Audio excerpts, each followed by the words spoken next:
Hello everyone. আজকে আমরা break the আইস ইডিয়মটির ইতিহাস সম্পর্কে জানব।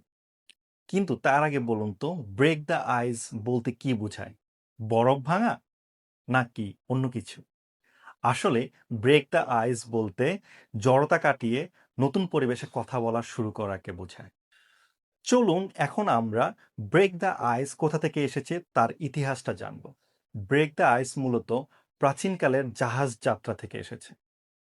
কারণ শীতের সময় সমুদ্রের পানিগুলো বরফে পরিণত হতো, যার কারণে জাহাজ চলাচল করতে পারত না। তার জন্য কিছু মানুষ এবং কিছু বিশেষভাবে বানানো জাহাজ সেই বরফগুলো ভেঙে রাস্তা তৈরি করত, যাতে পরের জাহাজগুলো সেই রাস্তা ব্যবহার করে চলাচল করতে পারে। আর সেই থেকেই মানুষের মধ্যে জড়তা কাটিয়ে প্রথমবারের মতো কথা বলাকেই ব্রেক দ্য আইস হিসাবে বলা হয়। For example, I told a joke to break the ice in the meeting. I told a joke to break the ice in the meeting. Follow us for more interesting videos like this one.